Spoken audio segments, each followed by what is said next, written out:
So as I get started, I want to, as you see the two cameras here, this will be recorded. That's why I will be talking as if I'm talking to a larger group, because we are recording this. So, good evening, ladies and gentlemen. I am Gary. I'm one of the BCBAs here, Puzzle Box Academy. Today, we're going to be talking about prompting. Now, this topic came about last month's parent training. We polled, the crowd, and everybody chose, or as one of the hot topics everybody wanted to know more about was prompting. That's why I chose to do it this month. So with that, what we're going to cover is first we're going to talk about what is a prompt.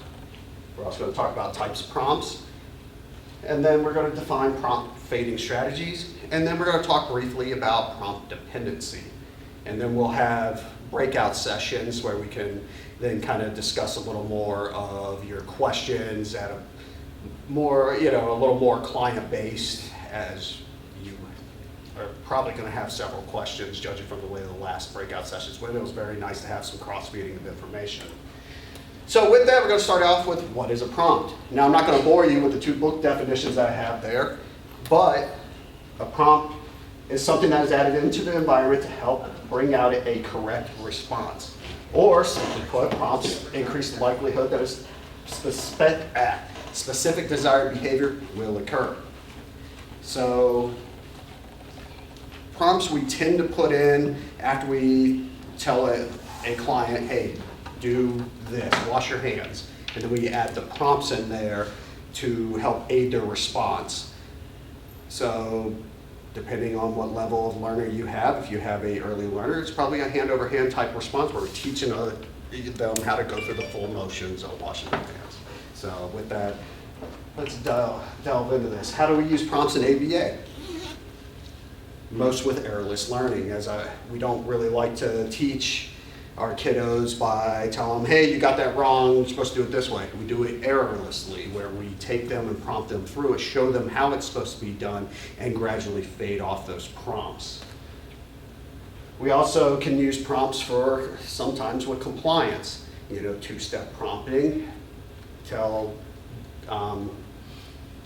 Johnny, hey, it's time to, walk with me, it's time to go take a bath. They flop to the ground, walk with me like this, and then you pick them up, take them to the bath. You also got three-step prompting. You just add an extra layer in there, a little model prompt.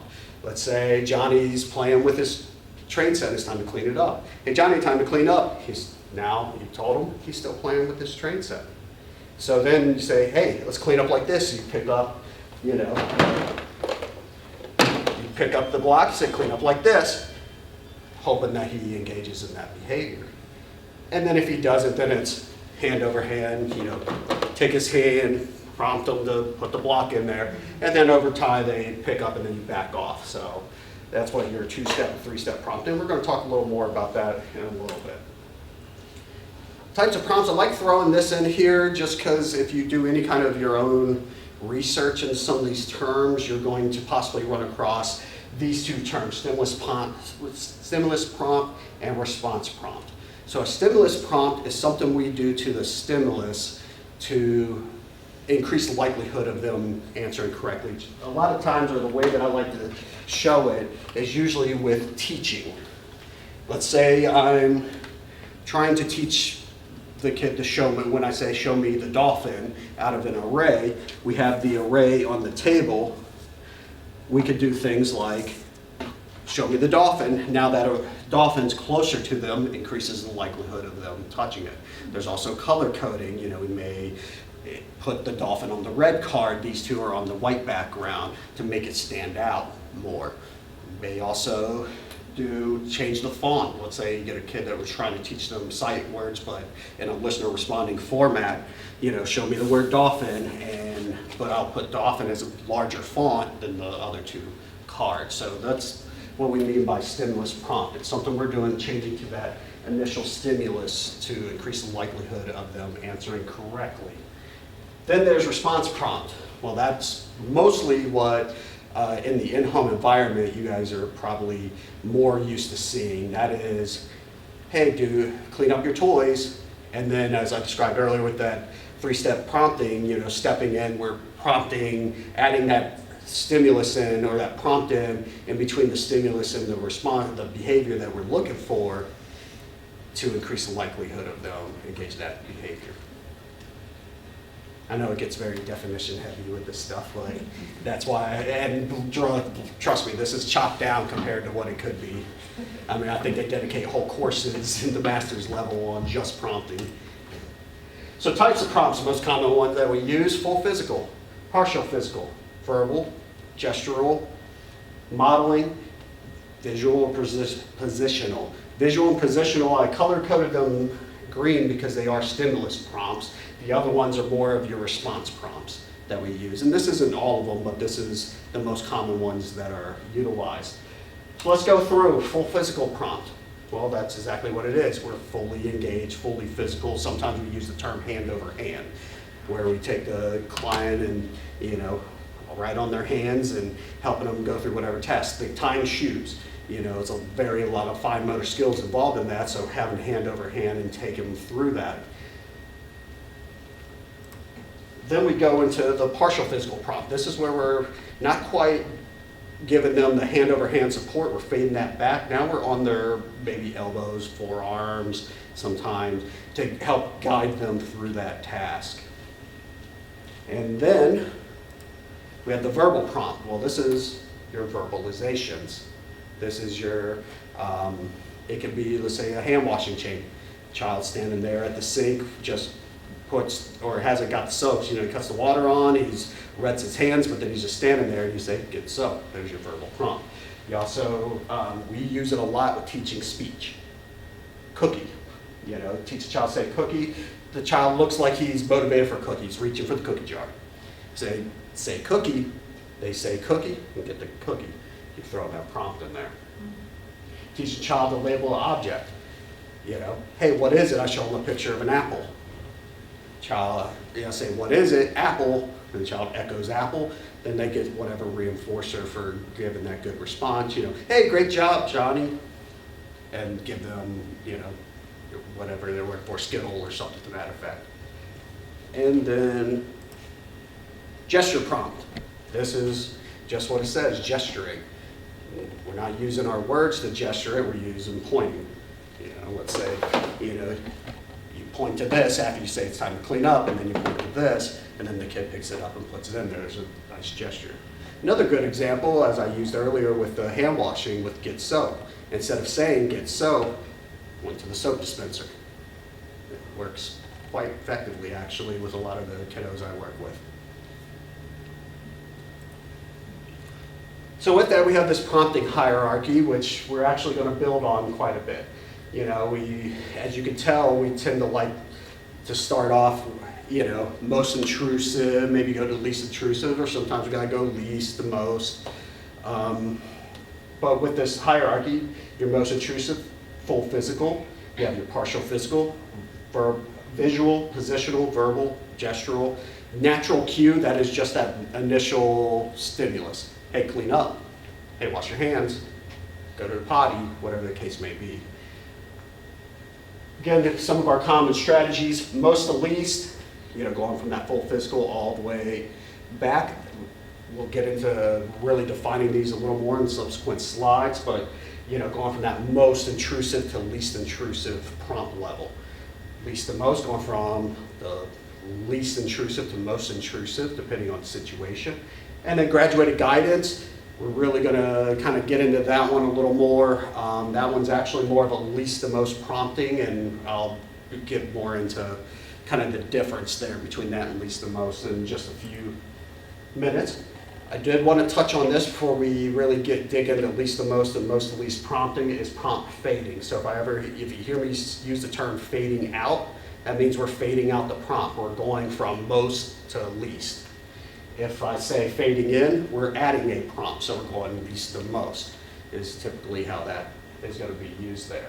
When using this prompting hierarchy correctly, it kind of self-teaches kids, especially with most to least. We start teaching most to least. We start fading, and then if they aren't, they get to a step that they're just locking up on, then we fade back in the prompt. Go least back to least to most at that point, get them back where they, on rhythm, and then start fading again. And that's kind of how we go through our programming and how we teach our children these skills. So most to least prompting. Again, going most intrusive, least intrusive. I didn't put a good example on here, but let's say tying shoes. So we talked about how we tie shoes and we go hand over hand with that nice fine motor control that we have to help the child out and go through the task. You know, it's a pretty complex motion of tying shoes. So you start off with that tying hand over hand. Then as the kid's showing that they're getting it, you know, they're getting the rabbit ears going, they're twisting them around, they're pulling them, then you start fading back to a partial physical. Instead of doing hand over hand, now you're maybe on their wrist or their forearm. You know, they're doing great there. You move kind of to the elbow, just kind of guiding their support with the physicals. Then in that particular example, you may not need visual because it's not quite a visual task. You probably don't need positional, but verbal, you know, throwing a step to the verbal. You're no longer touching them. You're saying, okay, pick your rabbit ears, or stepping on through that. Then maybe doing gesture, you know, hey, right here. You know, not saying it, but you're pointing at it. And then just that natural, hey, tie your shoe. They just start tying their shoe. So that's how that most to least prompting. This is usually what we do when we're teaching most tasks in ABA is we're going to start off that most to least prompting. Now with the least to most prompting, kind of go backwards with this. And usually with least to most, once we get there, is the kid's already been through a most to least prompting, so now they've learned how to do the skill, but they may start struggling with certain steps. You know, they need a little extra help, find out through maintenance probes or whatever the case may be. We may have to go to least to most. That's where you start, hey, tie your shoes, well, they're not quite doing it yet. Okay, now you gesture to it to kind of remind them what the next step is. They don't, you know, respond quite to that gesture prompt. So then you jump in with a verbal prompt, you know, cross the laces, you know, tuck the one under, whatever the case may be. They tend, you know, if they are getting it, all right, cool. If not, maybe you have to go to partial physical and go hand over hand, or maybe on their forearms, elbow, to help remind them where it is, and then you go into the full physical, which is that hand over hand. So at least the most, the goal of using least the most prompts is for the child to provide a correct response before the prompt is given, is kind of the overall goal. We want them to have the opportunity to respond. Is kind of the main difference there with least to most versus most to least, and how we would fade in our programming. Now, what you guys are most likely probably going to use in home is graduated guidance. This is kind of your most to least and least to most, where you're fading in and out, but you're doing it based on the step. So let's say your kiddo's been taught how to wash their hands. We've even brought you into clinic and showed you, you know, hey, here, did some parent training, showed you, hey, look, he's walking up to the sink, he cuts the water on, he wets his hands, gets his soap, scrubs his palms, hits the back of the hands, rinses, cuts the water off, uses whatever we have dryers here in all of our bathrooms, but, you know, whatever towels or whatever dry their hands off. So we taught them how to go through the whole line. And let's say they get hung up with one that just really stands out because it happens, is very common, is to go from wetting their hands to getting the soap. For some reason, the water going down the drain, they lock up every time. So you get to that, and that's where you would, you know, they leave just, let's say, gestural prompts. You know, you've been gesturing them up to that point, but then you tap the soap dispenser and they're just like, still standing there. Now you fade into that physical prompt, help them get the soap, but then you feel them naturally going back to the front and start scrubbing, so you back off. So you faded in, now you fade it out. And that's how that graduated guidance, you're using whatever level of force you need, you know, whatever intrusive prompt you need to get the task done. Any questions on that? I know I've thrown a lot at you with that.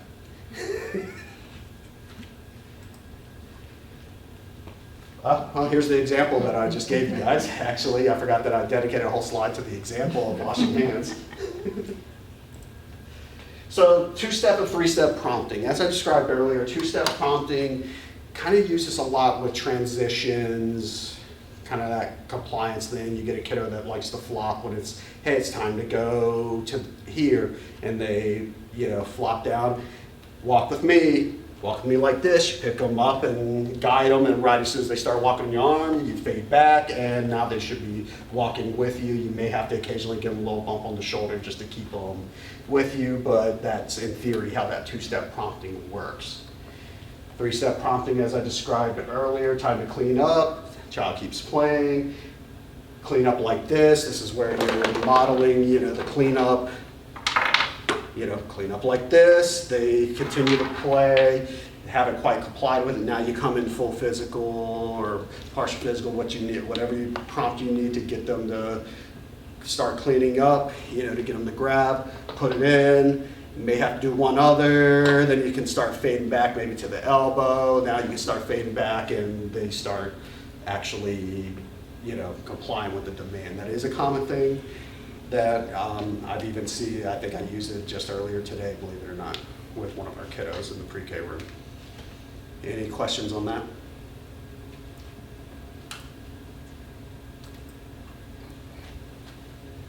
I think my mouse died on me. So some other prompts. A model prompt. Well, this is where it's do this like this. So try to get a kid to stand up when they're sitting on the floor, and you say, hey, stand up, and you're still sitting on the floor with them.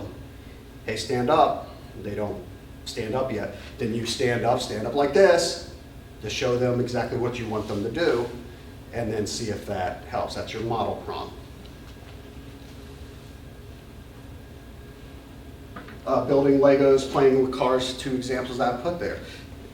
Today I have blocks, so I don't have Legos to show you, but I said stacking the blocks,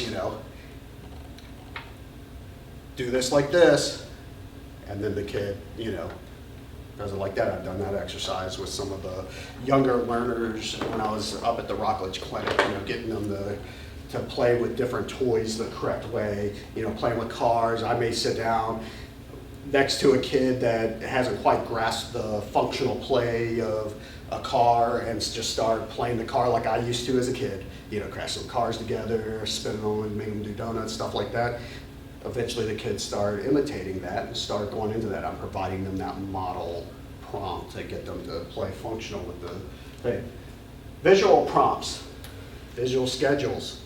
I've seen that used quite a bit with kids, where we should point, okay, right now we just completed math, it's now our snack time, then we're going right into ELA. Some of us even use visual schedules for our own selves. Whether it's calendar invites that prompt us, hey, you got this coming up, we tend to use that. Visual aid to complete a task. I don't know how many times I've seen it in restaurants, employees must wash their hands, and sometimes there's little steps of how they're supposed to wash their hands right there. That's a visual prompt. It's that visual display showing you how to complete the task. Another example I just thought of, I used this at with a client once. For some reason, this kiddo loved the iPad or watching videos on the iPad, so we actually made a video of us brushing teeth and doing the 20 seconds with each part of the mouth and things like that, and gave that to the parents. Parents played that for the kid at home after we trained them in clinic, and worked wonders providing that visual prompt for the kid to get them through that task. Also, enter exit signs. When you're walking up to a gas station, Walmart, whatever the case may be, you got enter exit. Visual prompt on which door you're supposed to use. Positional, we kind of covered this earlier, where we're positioning, the intended target we want to ask closer to the intended recipient, to the child. We say, hey, show me dolphin, because it's closer, chances of them answering correctly with that. And then we would fade that back by the next child. After they've shown some independence with that one, or at least getting the answer, then we'd fade back, eventually it'd be, in line with all the rest of them. That's how we do the positional prompting to teach these different targets, especially with generating receptive ID listener ID type tasks for our kiddos.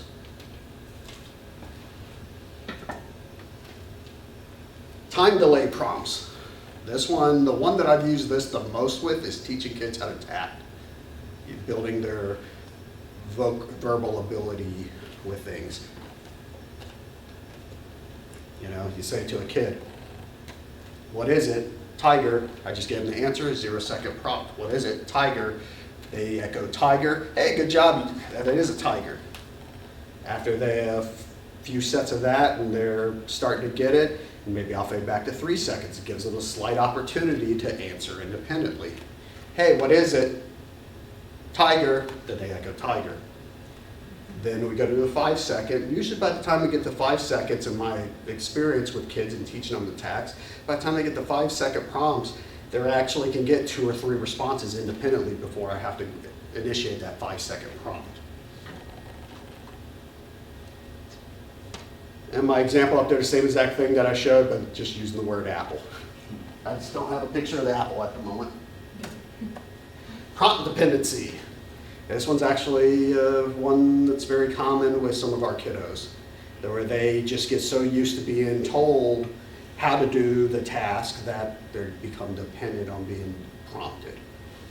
You know, they wait for that gesture. They wait for being told, hey, do this. You know, get the soap. And that's prompt dependency. Prompt dependency occurs when therapist or parent utilizes prompts to teach a new skill and the child becomes reliant on the prompts. In other words, child will not attempt to complete the skill independently, but will wait on the prompt to complete each task. And that's very close to the book definition there on prompt dependency, or at least the reason for it. So it is a common thing. I can think of about 5 kiddos just right off the top of my head that come here that, yeah, they are the definition of prompt dependent when it comes to washing their hands in the bathroom, sometimes with even, you know, hey, go get your book bag and line up. They just get dependent on the teacher having to repeat that instruction to them to where they have to be, they just are dependent on it. So ways that we can help reduce prompt dependency is maybe changing the way we're prompting. Instead of, saying, hey, get soap, hey, what's next? Keep going and see if they get it. Because you want them to think for themselves, what's the next task? Oh, that's the next, step that I'm supposed to get, I'm supposed to use. You can also incorporate some time delay in your prompting. If you get, they're standing there for a good, 30, 45 seconds. I know in the mornings as parents, you got a time limit to get them to school. Sometimes you don't have all day to wait them out, which is a common thing. Maybe you set a timer, say 2 minutes. Stand there, wait, gives them time. All right, it's been 2 minutes. Get soap, or do this. Get dressed, that's another one that parents commonly deal with in the mornings, getting them dressed in the mornings. Put your shirt on, put your socks on, put shoes on, tie your shoes. Having to utilize some time delay in that to give them the opportunity to do it right, because sometimes they just, are sluggish in the morning, but to keep them going where you don't really fall behind. So with that, do you guys have any questions? I know I've been talking quite a bit. Yes, Missy? So what do you recommend for kids who are resistant to the physical prompts? So if they're resistant to physical prompts,